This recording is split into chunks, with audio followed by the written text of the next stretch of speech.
Central C has taken UK rap and recently the world by storm with his authentic UK drill style, and with projects Wild West and 23 soaring in popularity globally, coupled with iconic visuals, there's no telling how far he's going to reach as an artist. But in order to understand how he makes music, we need to understand the man behind the music, so picture it.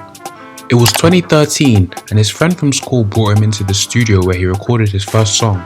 It was a good day, I remember it vividly, he says, smiling. That changed my whole approach and inspired me to want to record more. That experience gave me the confidence I needed to put things out, especially when I was able to hear what I had just made. Fast forward to a run of successful singles and visuals, and now an upcoming world tour. This is the Central C we know today. Now we're going to split this video into 3 sections: production, writing, and musical process. Now compared to other artists, his production takes a more light-hearted, brighter and melodic approach to a very serious genre. This is seen through his very experimental choice of beats from UK garage to jazz-infused drill, which sounds less like simply a sample, but more like an artistic style he's going for on each track. He manages to embed himself within the style rather than accompanying it, so instead of people saying a song like Obsessed With You is a garage drill mashup, you just say nah, that's just a Central C beat.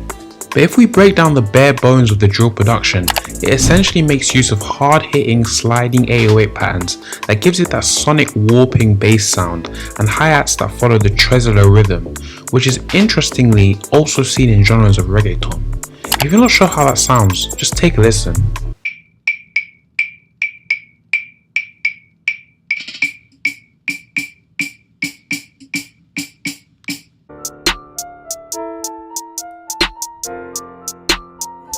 Now what all these classic drill beats have in common is what they're layered with is usually a super reverb, dark, moody piano loop.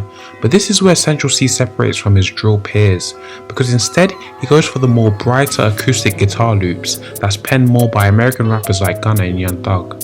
This is maybe the reason why his music is a lot easier on the ear of those who are new to the drill genre, as it has familiar production elements to what they usually listen to, and combined with a British accent, the listener has no choice but to be intrigued by what they're listening to. Now his writing style takes more of a minimalistic approach to the genre, filled with catchy one-liners and very memorable and TikTokable lyrics. In an interview he said, "I don't have much unreleased music in it. Everything I make I release. I don't have much music. I don't go to the studio a lot. I've been making music for a long time in it, for over 10 years now. Man's had the phase of creating music for fun. Now I'm going to get the job done, do the song like the song. And if I'm writing, I'm not really practicing no more. If I'm writing and it feels like I'm not going to release this, then I'm not going to carry on." He's very open and transparent as a person in his tracks, which makes them a lot more authentic, as it feels like nothing more, nothing less, it's just him as a person. The clarity of his vocals and lyrics could be another reason people overseas are more receptive to him, because let's be honest, when non-UK people hear a British accent, they're first stunned by the accent, but it's only after they actually listen to what's being said. This is something that a lot of previous drill artists, and taking a step even further back to grime, seem to lack, as there always seemed to be a disconnect between new and existing listeners based on them not understanding what's being said. Together with his colourful visuals depicting authentic London culture, he seems to be the first one to cross over internationally the right way, and in this fashion he's thrown a global net over drill as a whole across the globe.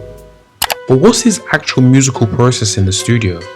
Well, as clean as his quality control of his tracks, he also keeps his mind and surroundings the same way. He said, "I go to the studio to record what I need to do. I work and I leave. I don't want to drink alcohol or smoke wild, talk to anybody or bring girls to the studio. I'm yet to do any of that funky stuff.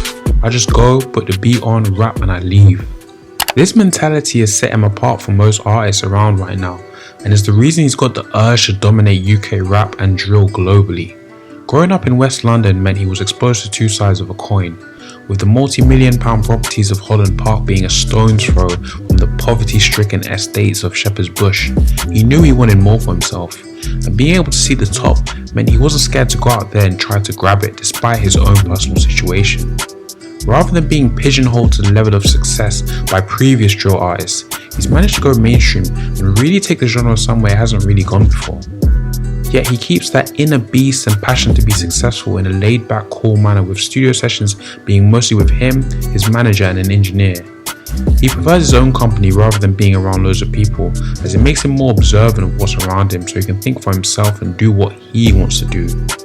Like many artists, he places heavy emphasis on everything being natural and how he wants it. In an interview he said, "It's all about energies. I'm not a fan of the preferred way of doing features, where somebody that would be a good look just sends a verse over email. There has to be organic chemistry and energy, and the reality is that I'm so early on in my career that I don't know any rappers like that to have songs with them. I don't really mess with a lot of people."